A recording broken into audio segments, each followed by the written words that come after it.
All right, good afternoon, everybody. This is Steve Wilson from the Illinois State Water Survey, and today our webinar is entitled What Well Owners Need to Know About Lead in Drinking Water. And appreciate everyone's attendance, and I want to mention that we're located at the University of Illinois, and this is all, these webinars we do monthly are in support of the private well class, which is a cooperative program between the Water Survey and the Rural Community Assistance Partnership, and it's all funded by US EPA. And so a little bit about what's going on today. Our program is a national program, so we work all over the country. RCAP has staff in every state, and if you're a well owner or someone who provides support for well owners, you should know who those folks are. And if you would like to learn more about who is working in your state on private well issues from RCAP, you can email us and we can give you that information. If you go to privatewellclass.org, at the bottom there's a link to a phone number and an email address, info@privatewellclass.org to reach out, if you will. So the lessons today, they support our 10-lesson class. And if you think this is the private well class, it's actually not. It's a webinar in support of that. Go to our webpage to sign up for that, and I'll talk a little bit about that at the end. We received a ton of questions from folks who are registered for the webinar today, and we're going to answer a number of those. We can't answer them all, but also if you have any questions today that come up during the webinar, either from what I say or what Dr. Piper says, please just go to the question box or chat box on your GoToWebinar screen and type that in. Katie Buckley is monitoring that for us, and at the end we'll try to address those questions. And if it runs long, we'll stay and answer questions till we need to. So again, this is funded by the US EPA through RCAP, and this is a cooperative program with us at the University of Illinois. So I do want to mention, so I'm a groundwater hydrologist at the Water Survey. My job actually is to help well owners in Illinois with issues, questions, and understand the groundwater and water quality of the state. With us today is Dr. Kelsey Piper. She's a research scientist at Virginia Tech. She's a USDA fellow there, and she's done a ton of lead research, including working in Flint, Michigan on the community water supply issues there, but extensively in Virginia and North Carolina looking at water quality in private wells. And so she's going to present some information and research that she's done in the last couple of years that's really valuable to helping understand the lead issue in private wells. I think Dan Webb, the manager of our public service lab, who's usually on these calls, is going to be with us today. I do want to mention he helped answer a lot of the questions that you all provided that we're going to get to at the end. And Katie Buckley is part of our team. She's an outreach specialist here, and she'll be fielding your questions as well as she has handled all the logistics to make sure this goes as well as it usually does. So a little bit about RCAP real quick. I already mentioned they have staff in every state. You may know them by a different name. If you're in the upper Midwest, it's the Midwest Assistance Program. If you're in the Mid-South, it's the Communities Unlimited. They're all under this umbrella organization, the Rural Community Assistance Partnership, which is based in Washington, D.C. There's about 200 staff total. They do, we have about 20 are working around the country on private well issues. And so they can do things on the ground that we can't do here over the web, even answer specific questions or even visit wells where there may be a problem and try to address those kind of situations. So they're really a useful group of folks, and if you can look up their information online, and they're available, it's just rcap.org. A little bit about us, and I don't want to spend a lot of time here, but the Water Survey has been around since 1895. We were first became a state agency because of the water quality problems we were having at the time, and it really was about cholera and typhoid outbreaks. And so since then, we house the state's well logs.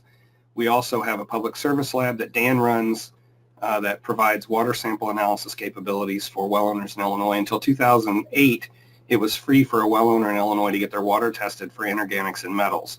It's no longer the case, but it's still pretty cheap. And what it's allowed us to do, we're kind of the research arm of the state related to water.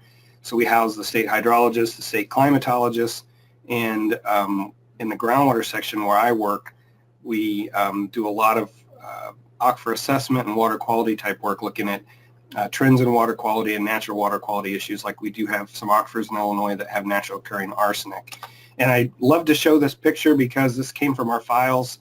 Pana, Illinois in 1916 had a typhoid outbreak. And after mapping where all the outbreaks were and all that stuff, what they learned is eventually that it's because of the Pana Ice Cream Company, which is shown there in the upper middle. But it shows the kind of investigative capabilities we had even back then, and the type of work we do to try to solve problems related to water quality and well water quality especially.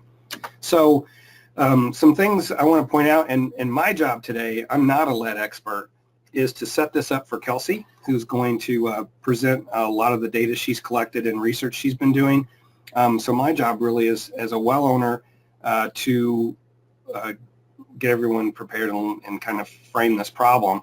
One thing I forgot to mention, I should have in the first slide, is that if you're a sanitarian or an EHP who is looking for CE credit for this webinar, there are a number of handouts that are on the handouts link on GoToWebinar, and you can email us afterward.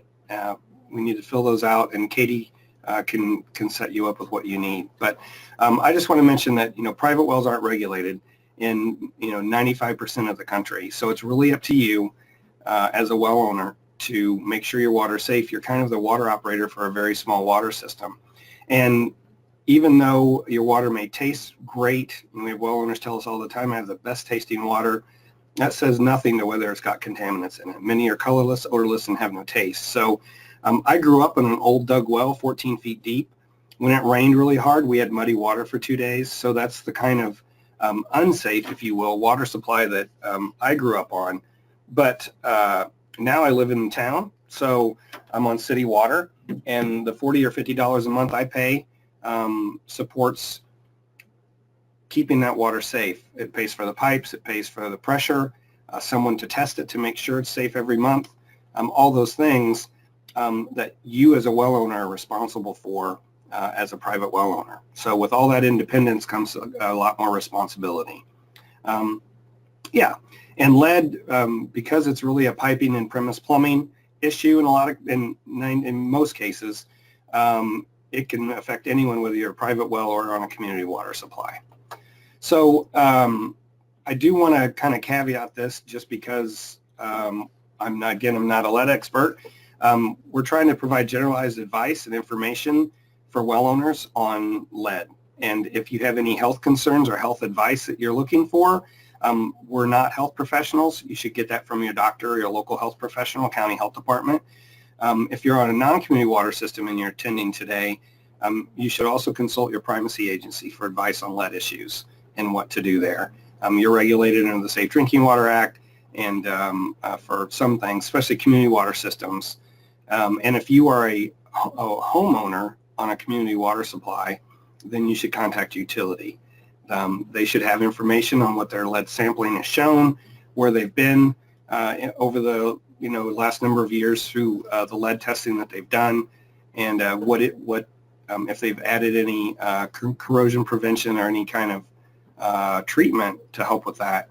They can explain that all to you. So, and lastly, we're funded by EPA, but the views expressed here are solely from the private well class and the U of I, and not endorsed or reviewed by EPA. Okay, so sources of information for the webinar today. We gathered stuff from CDC, US EPA, and ATSDR is it's an agency for, I can't remember the name, but well, I'll show you in a second. Let's just go there. And we do have Kelsey Piper with us today from Virginia Tech. And I also have a few slides from Mike Schock, who is a corrosion expert, more on the copper side from US EPA and their Office of Research and Development. And we have a web page that we put up after the webinar we did 2 years ago on lead, and it's just privatewellclass.org/lead. So if you can get to our website, you can get to this page, and it has all of the links that we put together, including a few that we're going to mention today. So where does lead come from? A lot of sources. It's not just drinking water. Matter of fact, in a lot of cases, it's considered to be less than 20% of the exposure. It depends, how old your home is.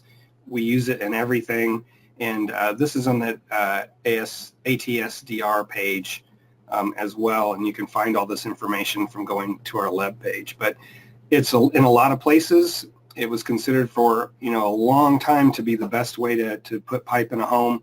I know Illinois was one of the last states to ban it, and so we have a lot of lead in our piping in Illinois. I do want to mention, growing up, I grew up on a farm. I fished a lot, and one of the things that when I was taught to fish, when you use those little lead weights, especially the split shots, is you can close them with your teeth. You don't need to use a pair of pliers. That's just a waste of time. So I've probably had 1,000 of those things in my mouth, and now knowing what I know probably explains a lot, but it's so common you don't think of all the different types of sources and ways that you can be exposed to lead. And that's one that I certainly regret now, but that's just the way it was growing up in the country. So ATSDR is the Agency for Toxic Substances and Disease Registry. They have a lot of great information as well as a course that you can go through. It's meant to help health professionals understand specific toxicity and constituent issues. And so if you go to this page and look up lead toxicity, you can find this table on the left is all for lead. Literature cited, who's at risk, the fate of it in the environment, more than you as a well owner probably need to know. But there's a class that goes with this that it's an educational thing you can walk through. And so as you go through this, it's something that if you want to take the time and have the wherewithal, you can really learn a lot about what the fate is of lead and exposure and all those issues. And so it's really a great resource if you have those issues, or you're helping well owners who may have a lead in their homes or lead piping and that sort of stuff. So as far as where lead comes from, it's really a concern for anything before 2014.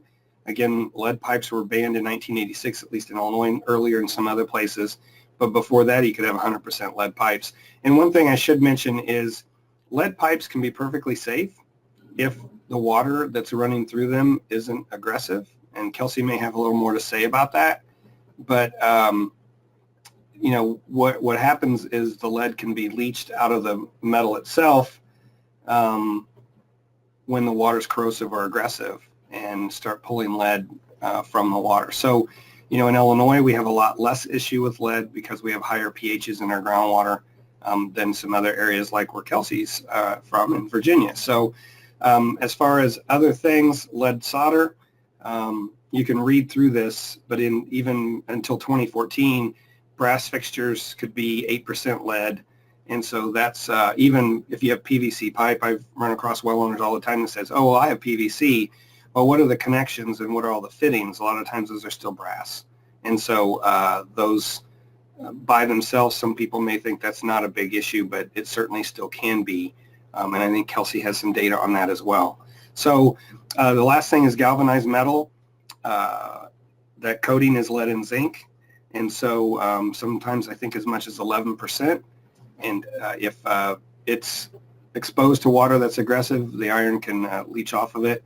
Or be taken off of it, as well as it can form particulate lead, which again Kelsey's going to talk about, I guess. So, so there's really two ways that it gets off. It gets in your water. It's either dissolved from a wetted surface, like from a lead pipe, or particulates that can flake off from where there's been scale buildup and the lead kind of grows as a solid.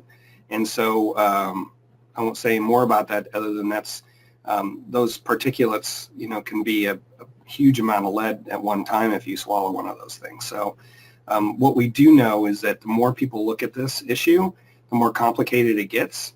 And I think there's still probably a lot, and Kelsey would probably agree that we still don't seem to know, and we're still learning. So the best thing is to be sure you don't have those issues. And with that, I'm going to, our guest Katie is probably going to transfer the this presentation over to Kelsey, and so that she can present the information she has. And again, I want to introduce Dr. Kelsey Piper from Virginia Tech. All right, so hi everyone, I'm Kelsey Piper. Thank you to the Well class for allowing us to present our work to you all today.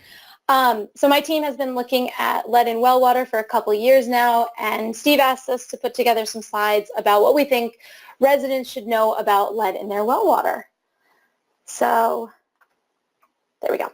Okay, so as Steve mentioned, I just wanted to add some visuals. Lead has been and continues to be a common additive in our plumbing, like Steve mentioned. The EPA has continued to reduce it, but right now, post-2014, we are still looking at a less than 0.25% based on wetted surfaces. So the plumbing components that we focus in on for private well systems are these three materials that are shown here. On the left, we have copper pipes that are joined together with the solder Steve mentioned that could contain up to 50% lead. And then the two middle pieces, or the two middle pictures, are brass fittings. The one on the left is a brass fitting that you would see at the kitchen faucet. The one on the right is brass fittings that you would see at the pressure tank, and you can also find brass fittings in your wells. And so brass is an alloy that's lead, copper, and zinc, and could contain up to 8% lead. And then on the far right, we have that gray piece is galvanized iron. So galvanized iron is not as commonly today found in the premise, the home plumbing. It's more we see it in the well system. And so galvanized iron is a iron pipe that is protected with a lead zinc coating that before 2014 could contain up to 2% lead. So these are our leaded plumbing sources. So, okay. So just again, to give you a visual, just what Steve was mentioning, I'm a very visual person. I like to demonstrate. So if we think about the blue being the water in our plumbing and the brown being the surface of one of our lead-bearing plumbing components, during periods of stagnation, when the water's sitting in your network, so at night or when you're at work, chemical redox reactions can occur and that lead can release into water. As Steve mentioned, this is dissolved lead. We see that concentrations will continue to increase until they reach equilibrium, so we see more lead being released with more stagnation periods.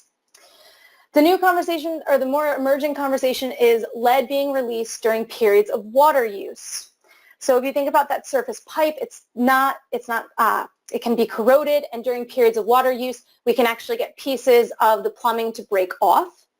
And then during periods of stagnation, we can get scales to form, we can get sediments precipitating out, and when we start using our water, these can become picked up during that water use period. These are particulate lead. As Steve mentioned, these are sporadic. The more we, as he said, the more we know, the more we are learning about this because it's highly variable and it's really dependent on the water use patterns. So those are the two mechanisms for lead in water, and these are the three main types of plumbing that we are focusing on when we talk about lead in our drinking water. And one important thing to note is that the conversation does include lead-free plumbing. Even though it is deemed lead-free for private well systems because of our water characteristics, that lead-free plumbing component can release high levels, or can release lead and even high levels of lead in some of our well systems. So to give you an idea of what lead in well water levels are looking like, this was a study that we did in collaboration with the Virginia Household Water Quality Program. It's a Virginia Cooperative Extension program. And so between 2012 and 2013, our collaborative team worked together to collect 2,000 samples across Virginia to look at what the lead levels were in our private well systems because we had never tested for lead before. The EPA recommends that you let the water sit for a minimum of 6 hours before collecting a lead sample. This is to capture that the dissolved lead conversation. And so what we did was we followed their guidance and we let the water sit for 6 hours and then we collected the first draw of water. In Virginia, and like many other areas, we do not have drinking water standards for private wells. The EPA Safe Drinking Water Act standards are used as thresholds. So again, we use the EPA action level for lead of 15 micrograms per liter as a threshold. So if you were above 15 micrograms per liter, we deem that as high lead. So looking at our results, so as I said, we sampled over 2,000 samples, and this just gives you an idea of what were the lead levels that we saw. So on the x-axis, we have our first draw concentrations ranging from 1 to 1,000 micrograms per liter of lead. And then on our y-axis, we have the distribution, how many residents fell into that category. So for example, looking at 1 part per billion, we found that 20% of residents in Virginia had at 1 part per billion or less of lead in their drinking water. Another way that I like to frame that is I like to look at who was above that. 20% were below, but 80% of our wells in Virginia had measurable lead. Looking at the EPA action level as our threshold, again, the majority were below, but 1 in 5, 19% of our residents had high levels of lead above that EPA threshold of 15 micrograms per liter. And then the highest concentration that we measured during this campaign was just under 25,000 micrograms per liter. So what this was telling us was that we are seeing lead in our drinking water for private well systems. We are seeing some cases of corrosion, and we're seeing some serious cases of corrosion occurring, resulting in hundreds to thousands of parts per or micrograms per liter of lead. So this is a concern. And another way we'd like to talk about this to encourage residents to participate in testing is we compared it to the Flint water crisis. So my team was collaborated again with the residents of Flint during the height of the water crisis in August 2015. And so we asked the question, well, how did Flint water compare to what we see in Virginia? And surprisingly, Flint water at the height of the crisis, the lead levels looked surprisingly very similar to what we see during normal routine maintenance for wells in Virginia. And so the point of saying this is because we know there are adverse health effects, that we saw children with elevated blood lead levels in Flint as a result of drinking the water. And we should be having those conversations with our well owners to encouraging testing, because these lead levels in water can impact public health. So through our extension program, they're very interested in finding ways to communicate to residents to try to encourage them to participate in testing. So one thing we like to do is talk about where you live and what the local geology is in the area. So in Virginia, we have 3 primary geologies. In yellow, on the right side, is our coastal plain aquifer. It's your typical coastal plain aquifer. It's sand and silt aquifers with confining layers, and water tends to move very slowly, and it interacts and has a higher pH, higher alkalinity, so it's more non-corrosive. Then in the blue, we have the Blue Ridge and Piedmont, and this is a fractured groundwater flow system, so water moves very fast, and it's an igneous and metamorphic rock. So the groundwater, as water infiltrates, it doesn't really interact with the geology, so we tend to see in this region low pH water and low alkalinity water, making it more corrosive. And then in our Ridge and Valley, it's a carbonate geology. So the groundwater will infiltrate, and it can move fast through the solution channels, but it can also interact with the carbonate geology and dissolve it, and leading to a wide variety of pHs and alkalinity.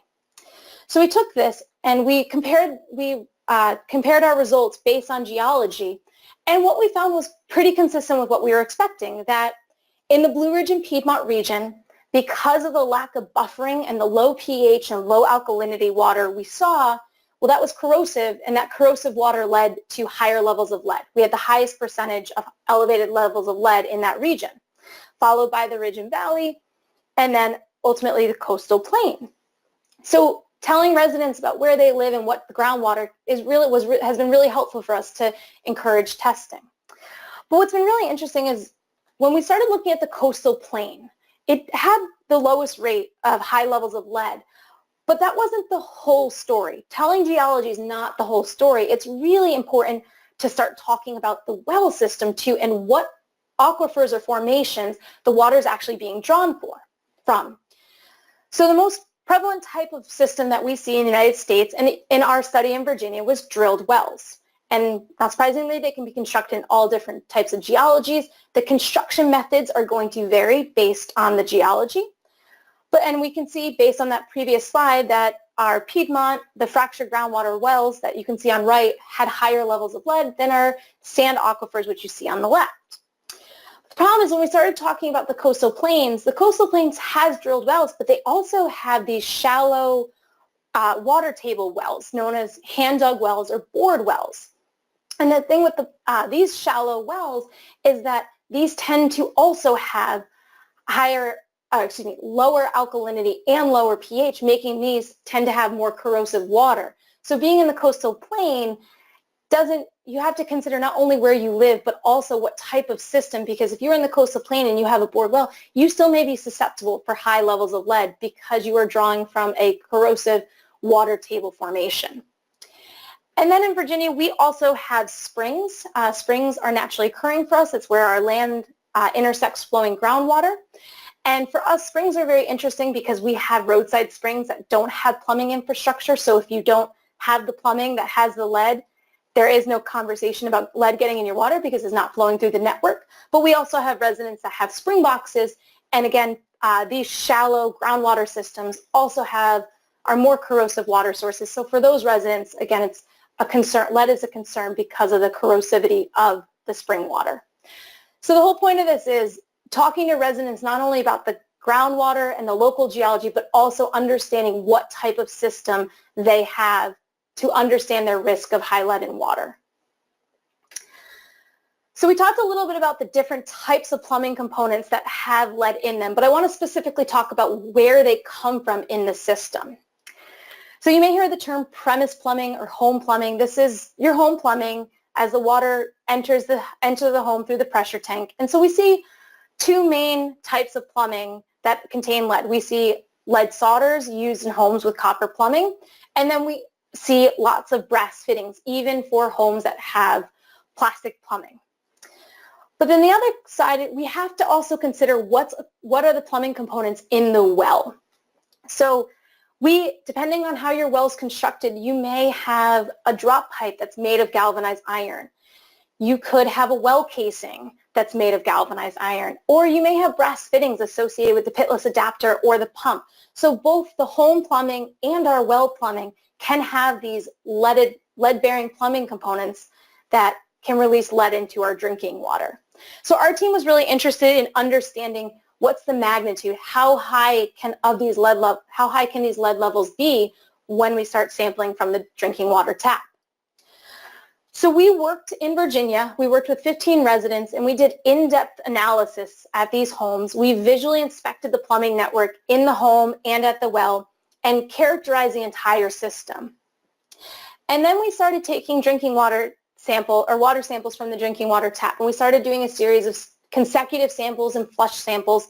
And the whole point of this was, if we look at, say, the first draw of water, we know that that's a 250 milliliter volume of water, and that spans 8 feet of plumbing. And using the visual inspection that we did, we can identify what's in the water and what plumbing components was it associated with in the plumbing network. So we did this for the first draw. Then we looked at water that was coming from within the premise plumbing. And then we started flushing the system to look at what was the water that was coming from within the well and or treatment systems, and what were the plumbing materials and lead levels associated. And so using this method, we were able to identify types of corrosion that were occurring. So the first, we call it type 1, is that there was no lead after you flush your system. So you can see all the way on the right, it says non-detectable lead concentrations. The lead was gone once you flushed the premise plumbing. And this is because when we started evaluating where the lead was coming from, in those first draw samples, in that first 8 feet of plumbing, we saw that there was a lot of brass fittings being used, and those brass fittings were leaching lead during periods of stagnation. And once you flushed out that water, then there was no more lead in your well water. And we were able to identify this being a brass because we saw the lead being present with copper and zinc levels. So this indicated brass. So as we continue to study, we've actually found a second pattern, which is, again, that particulate conversation, what we saw in Flint, Michigan, that as you flush your system, we can get these random spikes of lead occurring.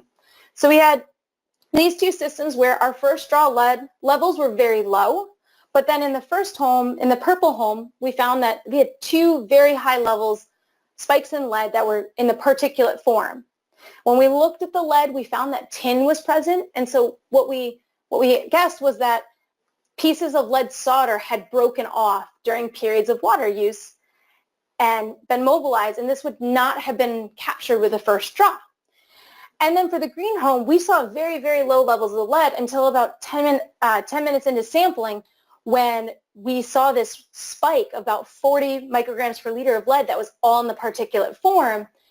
And we looked at the concentrations. We saw lead was correlated or was present with copper and zinc, and we realized that it was associated with brass. And we think that brass had corroded during a period of stagnation, that a scale layer had formed, and during a period of water use, that scale layer had broken off and was now being distributed to the tap.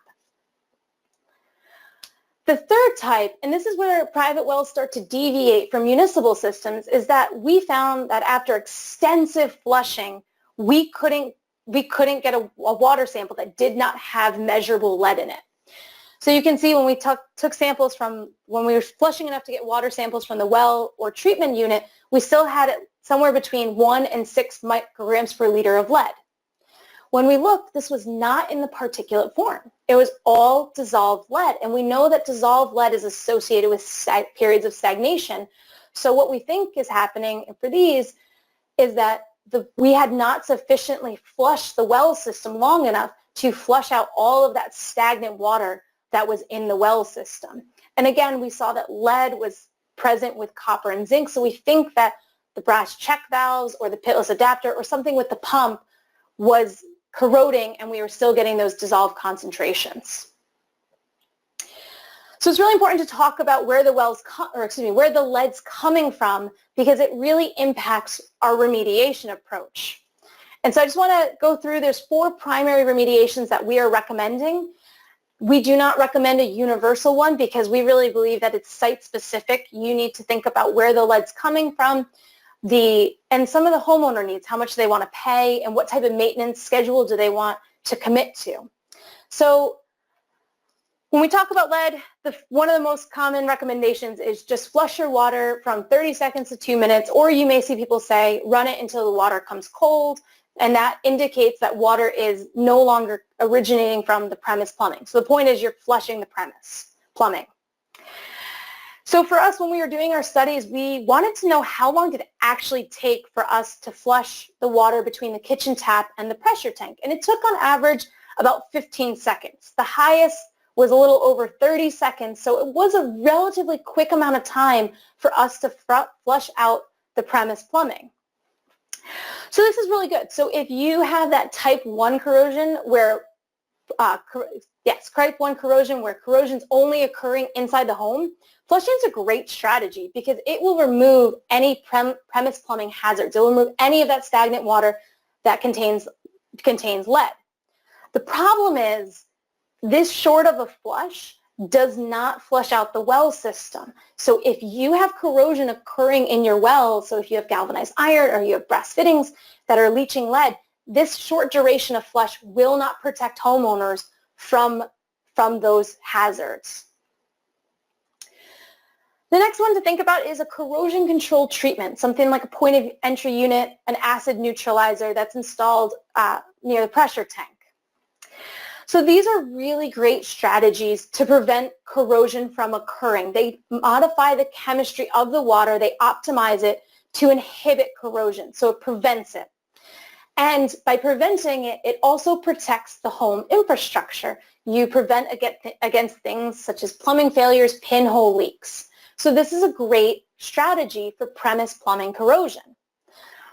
But again, if we have corrosion occurring in our wells, this does not prevent, it changes the water chemistry. It doesn't filter the water, so it's not protecting residents against lead and well water hazards. And you are only protecting the infrastructure downstream of the treatment unit, so it will not protect the infrastructure in the well from increased degradation due to corrosion. The next one is point of use treatment options like an activated carbon unit and reverse osmosis. These are installed at a single tap. These are great options from a public health point of view because it doesn't matter where the lead's coming from. It filters the lead out before consumption. So your water coming from these units is lead-free. The problem is for some of our homeowners that have extreme corrosion, they have low pH water, low alkalinity, and they're getting infrastructure issues like pinhole leaks. This does not adjust water chemistry, so it does not protect the infrastructure. And then the last option always is to simply rebuild the system, remove all the leaded plumbing components. By removing the source of lead in your system, you remove the potential for having lead and water hazards. But the problem with this option, as many of us are very, very familiar, it's extremely expensive to replumb an entire house. So as I said, these are the 4 common options. We like to talk to residents about these and give site-specific recommendations. We recommend residents talking to their local health departments and or well professionals about treatment strategies and understanding what would work best for their family. So with that, the one other thing I wanted to mention is one of our last pieces that we did with the Virginia Household Water Quality Program was to develop a one-page infographic to help residents understand the indicators of lead in well water, understanding signs of corrosion through discoloration, corrosive water, and just provide them a simple infographic, which is available on our website under the resources. So with that, thank you all for listening, and I'll pass back over to Steve. Thanks so much, Kelsey. Yeah, and Virginia, you know, the one issue I think is every state's a little different and every area is a little different, you know, and so understanding what those are, you need to do a little work as either a provider for a well owner or as a well owner yourself to find out what your geology is, what the pH of your water is, and all those things. And it's pretty clear that, you know, it's a pretty complicated thing. So thanks so much. It was great. So moving on, so how to know if you're at risk, you need to understand your system and you need to sample your water. Really, it's that simple. Do you know how old your home is? What kind of pipes you have? Do you have a well log so you know about your well? Do you understand, you know, what kind of pump or, you know, and, you know, drop pipe? I know Kelsey's told me a story of a well that's 600 feet deep and it's a galvanized drop pipe. And, you know, that it's, all those things matter. So understanding what your fittings are and all the great visuals she showed today, you know, just being an informed well owner is really what it comes down to. And yeah, so, and we'll get to the treatment side of things in the questions today as well a little more. Yeah, so sample your well, know what your pH and alkalinity and chloride are important in understanding corrosion for a professional who, you know, understands those things. And typically, you know, corrosive water is a lower pH like it is in Virginia, but you can still have aggressive water at pHs of 7 and above. So it's just worth testing, I think, is the bottom line. I'm going to, there we go. Okay. So, so other things you can look for, just, you know, if you have copper pipes, especially if you start to have pitting or pipe failure, a lot of times that's an indicator that your water is corrosive, because copper pipes also corrode if you have a metallic taste or blue-green staining. And again, it depends on where you live. I've already mentioned this, but it's really about understanding your water chemistry, and folks you can ask about those things is usually going to be your health department. I do want to mention Mike Schock is a researcher at chemist at the US EPA Office of Research and Development. And a couple years ago, I was at a workshop, the EPA Small Systems Workshop, where he and Tom Spoden from the Water Quality Association presented their research on treatment devices that are certified under the NSF ANSI Standard 53. And those are activated carbon filters for lead removal. And so really quickly, you can see here the unfiltered, the amount of lead on the bottom. It's a log scale, but, you know, some of the samples, and these I believe are all from Michigan Flint. So there's 2 standards listed here that shows 10, and then the FDA bottled water standard of 5. But what they found is these filters actually work much better than even they're required to, so to speak. So when they're tested under the NSF ANSI standard, I believe they have to reduce lead to below 15 from as high as 250. And they found that samples well over 1,000 were still being reduced to below 10 from that work. So what they found is these certified GAC filters really were doing a good job at removing lead and are a good consideration for removing lead at your kitchen tap if you have water, if you have lead in your system. And I think that's really what I wanted to say. These are the recommendations EPA has related to that is, use a filter certified under ANSI standard 53. You can look at NSF or UL or Water Quality Association's web pages. I didn't have that listed here for listings. And I have a slide later in the questions to talk about that. And as far as installing those devices, there's really two things. One is you can do it yourself, and if you have the wherewithal to do so, great. But if you're not sure, you need to have it installed by a professional to make sure that you're putting it in the right way and that it's being operated correctly. You should also test before and after installation to make sure that it's actually doing what it's supposed to. This is really just about, there's a lot of misinformation out there. There's also a lot of devices that claim to remove lead or other things that actually don't work to do those. So make sure you're getting your information from a credible source. One thing I didn't mention here, and we usually always mention when we talk to well owners about treatment devices, is that a treatment device only works if it's maintained properly. So one of the most critical things is to understand what the maintenance requirements are if you add treatment for lead or anything else, and make sure, if it's a filter, that you're replacing it on a proper schedule. If it, something needs to be backwashed or whatever it might be, if you don't maintain it, eventually it could be more of a problem than a help for your water quality. So that's what we have as far as the presentation for today. And the rest of the time we're going to spend answering questions. And so if you have questions, again, I'll mention Katie's monitoring our chat box and questions page on the GoToWebinar screen that you have. And if you have any additional questions based on what was said so far, please put them in there and let us know. And at the very end, we'll try to get to those. So I'm going to unmute, if I can, Kelsey and Dan, or they need to unmute themselves. And I'm going to start going through these questions. And both of you, feel free to add to anything I might say, or if there's a question here that's really for you, I'll let you answer. Okay, so does solder or a fitting really matter? I think the question really is, if you have PVC plumbing and you only have some brass fittings maybe here or there on your system, is that really going to be a problem? And I think, Kelsey's pointed out today that, it certainly can be. And the only thing you can really know is if you test. Anything to add, Kelsey, or any thoughts there? Yeah, so in Virginia, we think most of the lead was coming from brass fittings.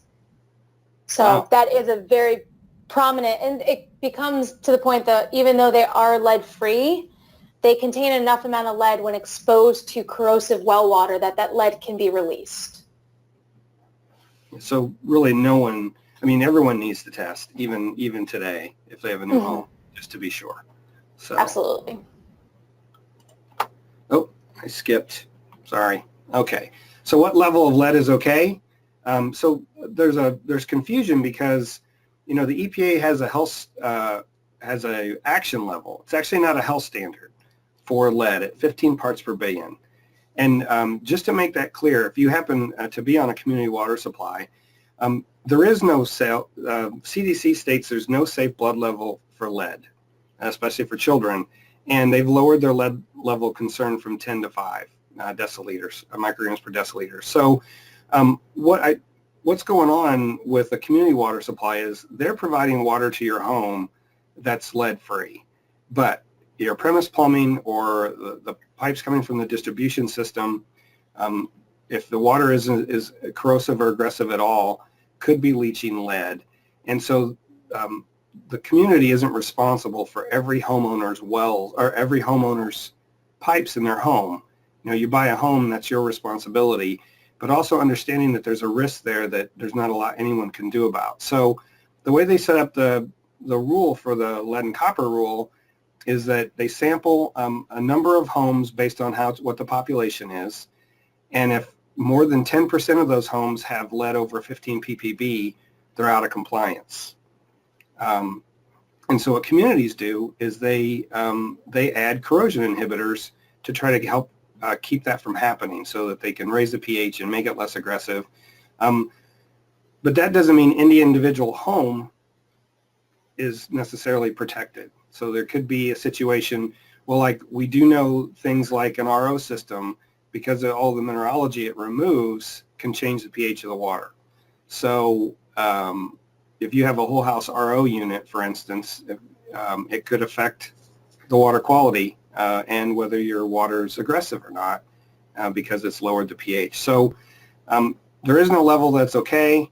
And if your community water supply is not out of compliance but is meeting compliance for the Safe Drinking Water Act of their lead rules, it doesn't mean that you don't have to concern at your house. So you should test. And I know this is a private well program, but we do have folks who live on community wells attend things, especially this webinar. And it's something to be, it's be safe yourself and take care of your situation. We also had a question about daycares, and that's a big issue because lead in children is such a huge thing, and it can be so developmentally disabling for children. And so the question was basically, do daycares need to test separately if they're on city water? And the answer is yes. And I said this isn't a private well issue, but it's really an important question. So much so that now there's that's kind of been one of the big issues recently nationwide is are we dealing with our daycares and our schools? And so a lot of states are starting to pass rules, including Illinois. And I'm using Illinois as an example because the information's available, but they just passed a law that requires our DCFS to develop testing rules for licensed daycares on lead. And so the bottom line is it's not safe to not test. Because your individual building or home may have a lead issue even though the community water supply doesn't, because of the type of piping or things that are going on there. So there's Illinois has this FAQ out on lead testing for daycares. That URL there in blue that goes to our Department of Public Health. If you click on that, it takes you to the IDPH webpage on lead. Most states have this information available on lead issues through their Department of Public Health, and I encourage you to go online and find that information because it's an important issue. If you're in a daycare and you're actually serving children, you need to be sure and protect their health. Not that everyone doesn't need to be protected, but it's something that they can't do for themselves. So yeah, anything to add, either you guys, Dan or Kelsey, on that?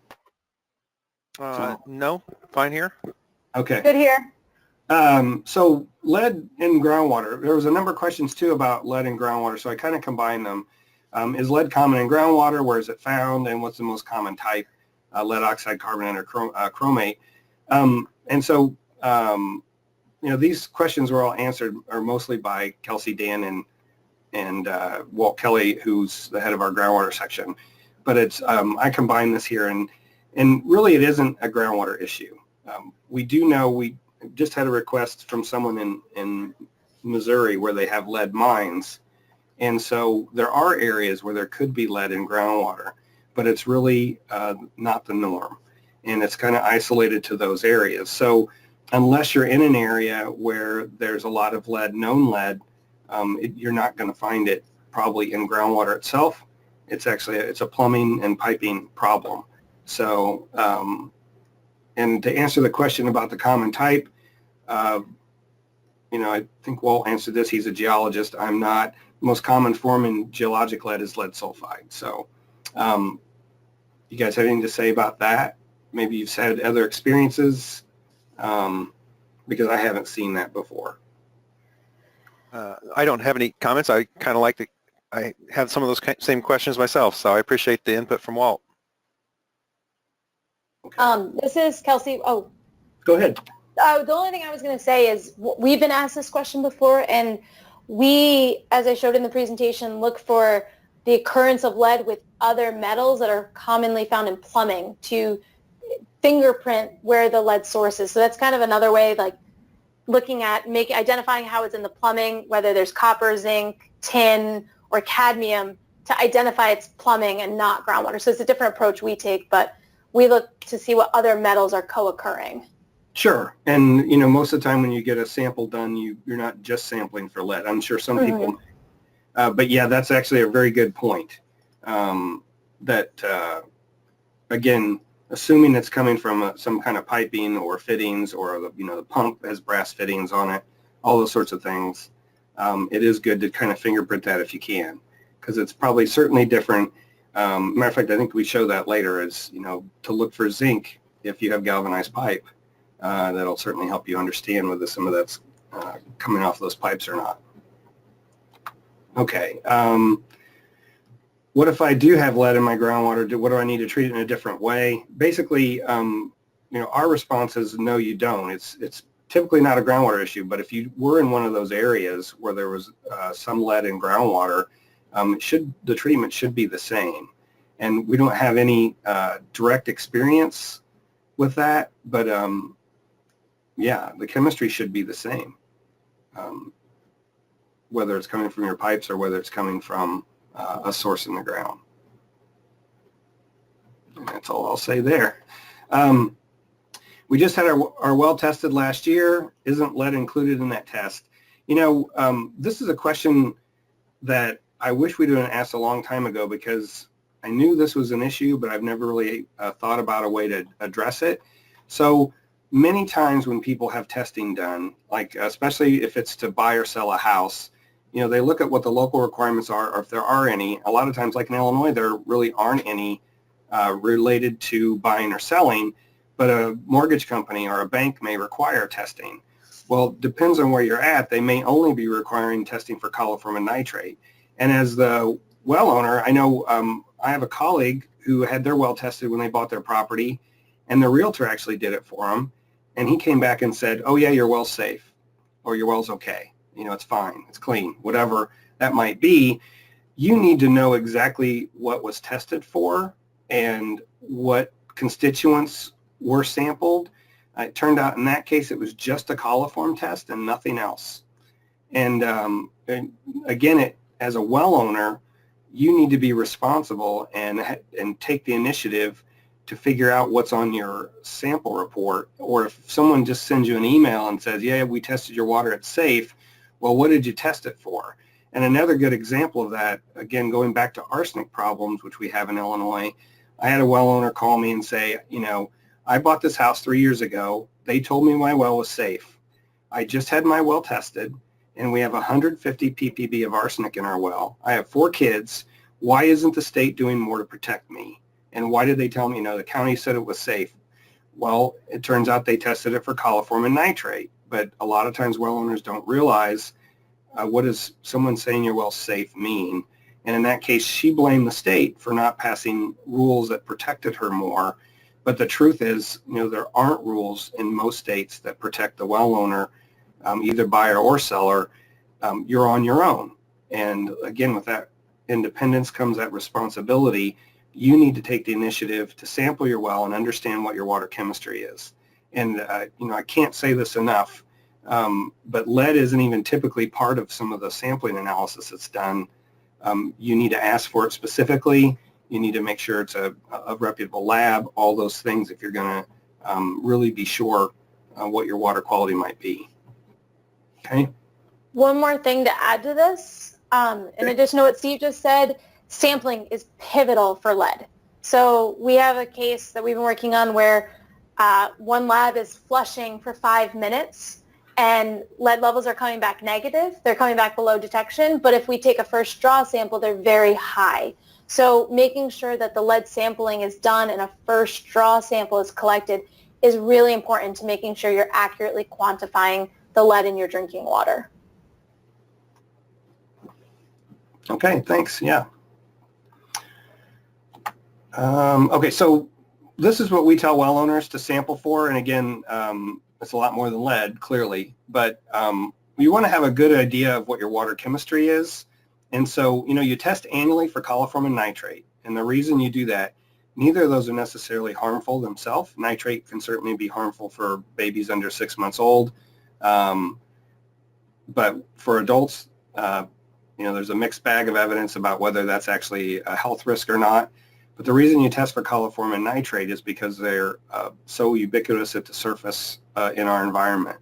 You shouldn't have them in your well, and if you test your well and you have either coliform or nitrate, it typically means there's a pathway into your well. So they're an indicator of a problem with your well. And so many times when people have well issues, water quality issues with their well, it's because their well's not sealed properly, or it's installed too close to a feedlot or their septic tank, and there's a good reason why you find those things. So in addition to that, which is something everyone should do every year that has a well, you should also sample for this list of things here that we've put down. And there's, we have a whole webinar on other things you can test for and why, we won't go into today. But it gives you an idea of what your chemistry is, so you can get an idea, like, sampling for pH is critical, chloride and alkalinity, and looking at corrosive issues related to your well water. So, and if you have something unique in your groundwater, the only way you're going to find out is to contact your state health department, your local health department, or maybe your state geological survey. I know a lot of times I show a slide that shows Rhode Island where they have beryllium, natural occurring beryllium, which is a regulated contaminant. That's not a common thing anywhere else that I know of in the country, but they've got a lot of it. And so if you're in Rhode Island, you'd want to also sample for beryllium. And that's what I mean about being, taking the initiative, contacting folks to ask, what naturally occurring contaminants do we have? Another example, we were at the state fair in Illinois this last week, and we talked to hundreds of well owners. And when I asked people what county they're from, anyone that's from Tazewell County, I made the comment, well, the Muhammad and the Glassford Aquifers there have arsenic in them. If you've not sampled for arsenic, you probably should. And that's just something we've learned about the water quality in the state. But in your state and in your local area, I guarantee you, like if you're in Tazewell County and you call the Tazewell County Health Department, they're going to be able to say, they will say to you, we know we have a lot of arsenic in our county. If you're on a sand and gravel aquifer, you probably need to test for arsenic. So you should rely on those folks. That's what they're there for, is to help keep you safe and understand your water system. Okay, so as far as then moving on through this, where do you get it sampled and analyzed? Every state accredits labs, and they do that under the Safe Drinking Water Act. There's a US EPA has an accreditation program so that they can ensure that labs that are sampling community water supplies compliant samples are doing the right thing, meeting the right protocols, using the right methods, and ensuring that the results they get are accurate. So, and there's also states that have programs for private well sampling. I know Iowa has a Grants to Counties program where the county can ask for funds either to subsidize sampling costs or to subsidize costs for abandoning old wells. And so you need to check with your state and see if you might have any of those kind of programs. New Mexico has a program where if you'll identify your septic system, they'll give you a free water sample. And because they're trying to map and identify all the septic systems in the state. So, you need to do, again, take some initiative. And as far as the labs, when you call them to talk to them, they should be able to give you detailed instructions, tell you how to store it if you need to preserve it. That doesn't happen as much anymore. Preserving with acid is just kind of a risk, so a lot of times they won't do that. But they'll tell you how soon to collect it, when to collect it, all those things. And you should be able to ask questions until you're satisfied. And if the lab can't answer them, find a different lab. Because there's good and bad in every industry, and there's good and bad in everything. So you want a lab that's on the ball, that understands what your needs are, and they should be able to provide all that information for you. I do want to go a little further here. So as far as certified labs go, this is from the US EPA's webpage, and I'm not sure we have this link on our website right now, but I know I've already talked to Katie about putting it up. And so if you go to the US EPA had a certification for labs for drinking water, and as you scroll down this page, you can see near the bottom here, it says state certification programs and certified labs. So if I scroll on down, it's got a map that you can go and click on the state, or you can go to the menu and click on a state that way. But if you do, it takes you to the state page where they list all their certified labs. And they're basically required to do that because, you know, every community water supply in the country has to meet all the drinking water requirements for the Safe Drinking Water Act. That means, you know, every community has to have sampling done to ensure that their arsenic is below 10 and that they don't have bacteria problems and, you know, everything else. So if you click on a state, I just clicked on a few, like California, it takes you to their, it's called the ELAP program, and every state should have a list then that you can get to of all the labs in that state and beyond that are certified. So a lot of times labs outside of that state will also be certified in that state so that they can do the analysis for community water supplies. And some don't do private well analysis. Some only do certification samples for communities. And so those are questions you need to ask. But, you know, I just, like I said, I clicked on a few. Every one of these is different because the state, this is the state webpage, not the US EPA's webpage anymore, but here's South Carolina's, and they've got a nice feature they just put up called Search for a Commercial Lab. But it's worth talking to your health department. Like in Illinois, our health department here, like Tazewell County, will say, well, you realize the State Water Survey also has a lab that does testing, you know, those sorts of things. And our county labs only test for coliform bacteria now, so you need to find a different lab to do all the rest. So, yeah. As far as treating, there was a lot of questions on how to treat my water for lead, and I think Kelsey really covered that well today. But I just wanted to mention there's really three options. According, if you look back at these slides, you can either remove everything leaded from your home and well, and that's assuming you're not in one of those unique areas that has lead in the groundwater.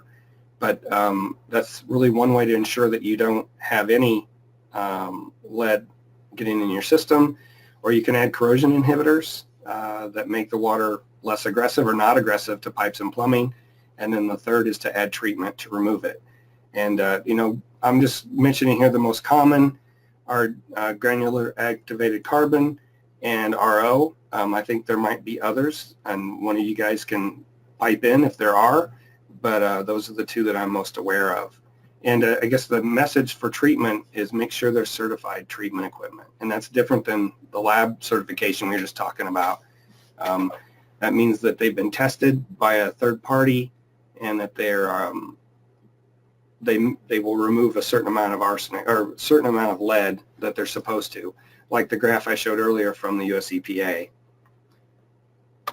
I want to mention this document I think Dan found or Walt found from the EPA. It's called Water Health Series Filtration Facts. There's a link down here to this page. That don't bother trying to copy that.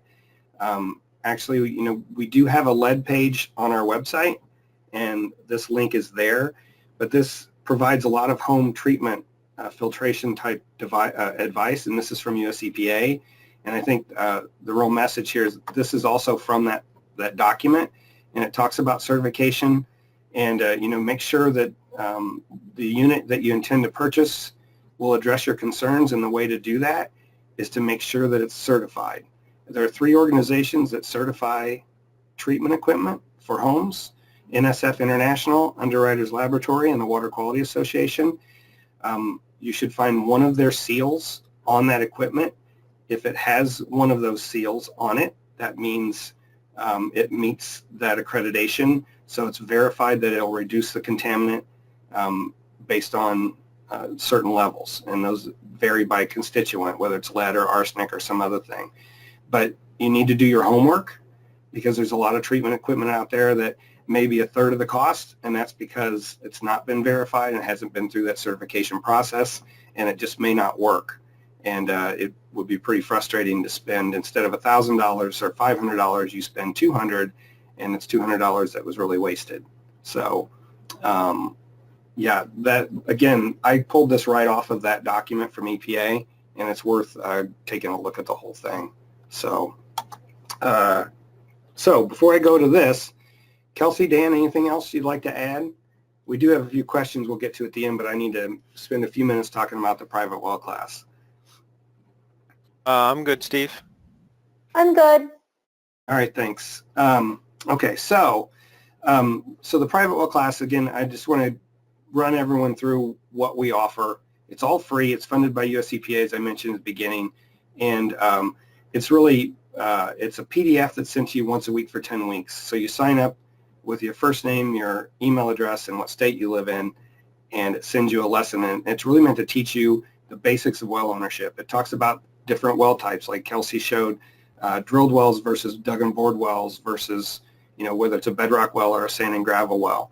And it teaches you how water gets through the ground and gets into your well, and why you need to protect the area around your well, all of those things. And it's really useful as a well owner to take this basic class, so that, one, it'll really help you ask better questions and understand what your options are based on your geology and well type and your unique situation. Because the one thing I can tell you is that almost every well is unique in either the location it's at, or the type of construction, or the type of water chemistry you have. So you need to understand it yourself. You can't rely on what somebody else has done for those things. So we have this website, the Private Well Class. This is the front page. You click on Learn by Email, and it takes you to the page where you can sign up for the class. We also have podcasts and videos, and like this webinar today is being recorded, and it's put on our website, so that it's available to anyone after the fact, and again, it's all free. So there's a lot of resources here, and this is how you sign up. You click on class instruction emails every 7 days if you're a well owner. If you're a provider of services or a professional in the water industry, we do have, we have a newsletter that goes out once a month that's really not for well owners, but for folks working with well owners, and you could click on the outreach partnership to get more information about that. For each lesson, like the first lesson is called The Science of Groundwater. It walks you through how water gets into the ground, moves through the ground, all those sorts of things, about groundwater basics, aquifer types, all that. We've listed a lot of other free resources that are available, a lot of times from either Extension, a university, or a state agency, and that's to provide you just additional resources to understand the concepts that are being brought here together. So same way with, and I just showed the first two lessons, but there's 10 lessons. So as I mentioned, we do have a lead page based on the webinar we did 2 years ago related to lead. And to get to that, you can search for it in the search box, and it's just theprivatewellclass.org URL/lead, and it takes you to this page where you can get a lot of additional resources on what we've put together for folks. We have a lot of short videos. They're 4 to 7 minutes long on, how does my private well system work? How does my pressure tank work? Amazingly, a lot of people have problems with their water pressure, and so that video, how does my pressure tank work, has had over 200,000 hits in about 2 years. So we understand that some things about well basics aren't well understood or haven't been explained to you by your contractor when they installed it, and so hopefully we provided a lot of basic information like that. Even things like a shared well. We run across this all the time, where a well owner shares a well with 1 or 2 or 5 other homes. In some states, like Washington State, there's actually regulations related to that. They regulate down to 2 homes on 1 well. But in most states, like Illinois, there are no rules whatsoever. They follow the guidelines of the US EPA on what's considered a community water supply. So that's 15 homes or 25 people. So if you have a well that serves less than that, it's a private well. And if you don't have anything in place, I know I have a colleague here at the Water Survey who owns a home out in the country that's on a corner with 4 other homes. There's 5 homes together. They all share 1 well. And when I asked her, I said, so you guys have a shared well agreement? She's like, no, we don't have anything. I said, is the well on your property? She said, no, it's on my neighbor's. Well, maybe everyone gets along, and that's great. But if it's not in your property deed and there's no well owner agreement, someone else buys the property with the well, they could decide they don't want to share it with you, and you're on your own, and you probably have to put in a different well. You'd have to change all the piping. It can just lead to a lot of problems when a house is sold. So there's a lot of things that people don't take for granted related to their wells, and we've tried to address a lot of those with these short videos. And there's 16 of them now, and I think we have at least another 6 or 8 that we hope to develop. The goal of our whole program really is to help well owners by giving them targeted information and advice that they can actually use to understand their well better and why they need to know those things. They should understand how it works. They need to understand it's an important issue, and it's really to help them learn how to protect themselves from risk. So I think that's all we have today as far as the scheduled part of the webinar.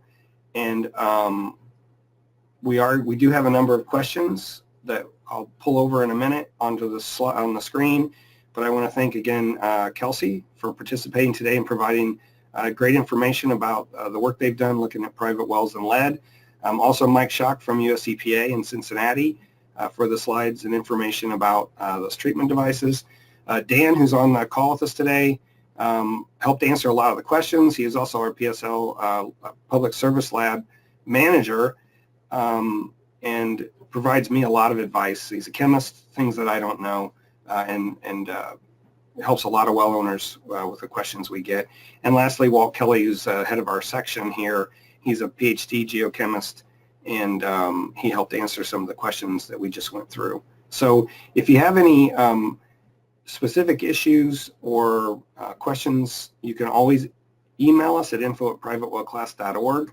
But what I'm going to do right now is pull over our questions. Hopefully everybody can see that. Okay, so these are the questions that you all have listed today. So the first one, how do you determine what part of your well, household pipes or connections the lead is coming from? Kelsey, that is all yours. All right. Sounds good. So yeah, this is a great question, and it really comes down to sampling. So what we do in Virginia is we recommend people do 2 samples. We recommend they go to a drinking water outlet, so the kitchen sink or even a bathroom sink, and collect a first draw. That first draw can be either a 250 milliliter sample or a 1 liter, depending on what your organization wants to do. And that will tell you what the corrosion looks like in your premise plumbing.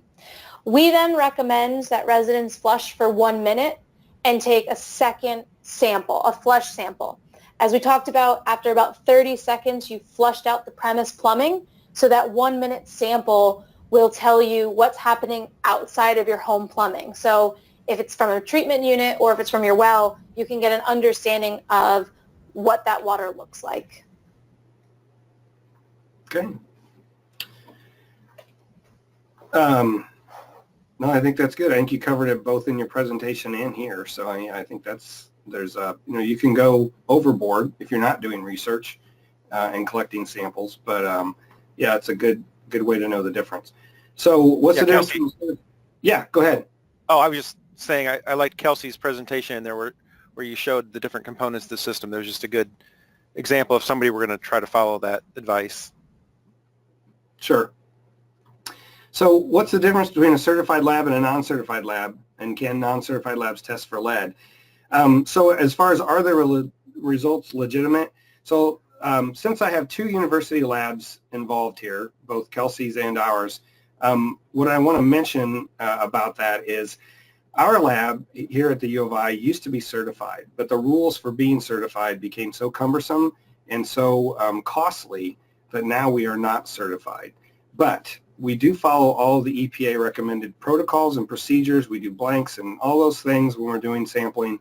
And I use our lab's results and certainly believe they're legitimate. And we help well owners all over the state regularly. And I'm sure the same can be said for Virginia Tech's lab. And I don't think they're certified either. Kelsey, do you know? We are not. Yeah. To my knowledge, yeah. No, but so it really depends. So I feel in good conscience that I need to tell people from all over the country when we're doing these sorts of webinars that you need to use a certified lab, and that's to ensure that you are using a lab that will give you legitimate results. But what I can also say with confidence is there are a number of university labs like ours in Virginia Tech and Texas A&M's that also provide results that, that are legitimate, that follow the EPA protocols for what a certified lab would do for testing. It's just we haven't gone through, or we don't continue to go through all the bells and hoops and whistles to maintain our certification. Now, I think our lab is actually going the other direction and working on becoming certified again. But it's a huge undertaking and it's really expensive, and that's one of the reasons why like our lab can sample for all the inorganics and metals for like $60 is because we've just existed that way for the last 10 or 15 years. So you really have to check out the lab would be my take on it. Talk to your state agency, maybe talk to your state compliance folks even, which are like in Illinois, the Illinois EPA certifies, is a agency in charge of making sure that all the communities are meeting their requirements under the Safe Drinking Water Act, and some of their folks may be able to even give you an idea of whether a lab is good or bad, if you will, or if you should be going there. Certified lab's going to cost a little more money typically, and that's because of the effort they have to go in to be certified. But they certainly, and it's a guarantee, so to speak, that your results are much more likely to be accurate. But even the best lab can make mistakes and that sort of thing. So I'm kind of going roundabout. Does anybody have anything to add there? Thanks, Steve, for all the support. This is Dan. I thought it might be important to point out that if you're getting the test done, like for a daycare, or if you're a school, some schools will call in, you might check your requirements. They might require a certified lab, so that's just something to think about. Even though I think we do good work, I will usually tell people, hey, if this is meeting the state of Illinois' requirements, you need to look elsewhere. Yeah, and I guess that's the other thing. It's more of you could consider it more of a screen in a way, but yeah. So, okay. So here's a health effects question. So what sort of health effects result from long-term lead exposure as opposed to short-term or situational exposure? And I'm going to go back to what I said in the beginning. And Kelsey, correct me if I'm wrong, but I don't think any of the three of us are health professionals. And so I'm not comfortable answering that question for you. You really need to talk to your doctor or go to your health department and talk to someone there about what lead can mean. You should be getting qualified advice from a health professional on health effects, because that's it's just not our area of expertise. We can help with all the other things related to your well, but yeah, you need to go to the right folks for the right thing. Okay. So this is the web page I mentioned, privatewellclass.org/lead, and that will have that EPA document that I showed on the filter information. And I think it may not be there right now, but Katie's going to put the list of certified labs, a link from EPA there as well. And so as far as, I think that's all we have, unless anyone has any other comments. And if you're a provider who's looking for either NEHA CEUs or Illinois LEHP CEUs for environmental health professionals, email us the attendance form that's on your handout, and we can get that filled out with you and get that back to you. So I guess that's what we have today. Dan, Kelsey, anything to add? No, and nice presentation, Steve, and you too, Kelsey. Thanks, and thanks everyone for joining. That was really fun. Yeah, it was fun. All right. Again, and if you need Kelsey's contact information, it was on that one slide. This will be posted on our website and on YouTube under our YouTube page. Probably, well, it might be a week or so, because I know Katie is going to be out of the office for a few days. But soon, I would say by the 4th of September, this webinar will be posted there, and all the information can be found. But if you need Kelsey's information, you can email us as well, and we can send that to you. So, all right, thanks everyone, and have a great week.